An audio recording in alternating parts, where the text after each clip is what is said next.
அண்மை செய்தி. டெல்லியில் உள்ள அண்ணாமலை பிரதமர் நரேந்திர மோடியை சந்தித்து பிறந்த நாள் வாழ்த்து பெற்றுள்ளதாக தகவல் வெளியிடப்பட்டிருக்கிறது. கூடுதல் விவரங்களை செய்தியாளர் பிரகாஷ் வழங்க கேட்கலாம். பிரகாஷ், வணக்கம். விவரங்களை பதிவு பண்ணலாம்.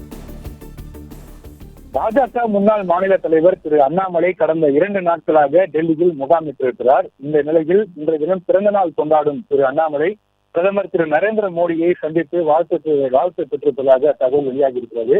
கடந்த 2 நாட்களாகவே டெல்லியில் முகாமிட்டிருக்கக்கூடிய திரு அண்ணாமலை நேற்று முன்தினம் பாஜக தேசிய தலைவர் திரு நிதின் நபீனையும், அதே போல மத்திய உள்துறை அமைச்சர் திரு அமித்ஷா மற்றும் பாஜக அமைப்பு பொதுச் செயலாளர் BL சந்தோஷ் ஆகியோரை சந்தித்து ஆலோசனை நடத்தினார்.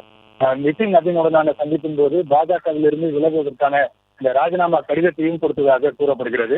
5 பக்க கடிதத்தில் தான் ஏன் பாஜகவிலிருந்து விலகுகிறேன் என்ற அந்த விரிவான விளக்கத்தை திரு நிதின் நபீன் இடத்துல அவர் தெரிவித்ததாக கூறப்படுகிறது. அதனைத் தொடர்ந்து மத்திய உள்துறை அமைச்சர் திரு அமித்ஷா அவர்களையும் சந்தித்து ராஜினாமா செய்வதற்கான காரணத்தையும் தெரிவித்ததாக கூறப்படுகிறது. இந்த நிலையில் விரைவில் புதிய கட்சி தொடர்பான அறிவிப்பை இன்றைய தினம் வெளியிடுவார் என்று எதிர்பார்க்கப்பட்ட நிலையில இன்றைய தினம் டெல்லியில் தான் இருக்கிறார் திரு அண்ணாமலை. சற்று நேரத்துக்கு முன்னர் பிரதமர் திரு நரேந்திர மோடியை சந்தித்து பிறந்தநாள் வாழ்த்து பெற்றிருப்பதாக தகவல் வெளியாகி இருக்கிறது. அதே நேரத்துல பாஜகவில் இருந்து விலகுவதற்கான காரணத்தையும் பிரதமர் நரேந்திர மோடி இடத்துல அவர் விலக்கி இருப்பதாகவும் தகவல் வெளியாகி இருக்கிறது.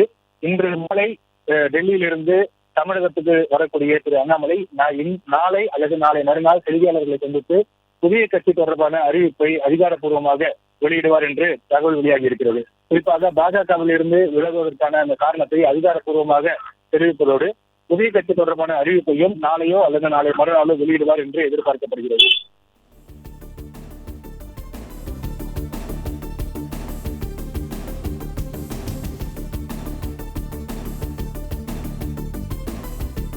விவரங்களுக்கு நன்றி பிரகாஷ்.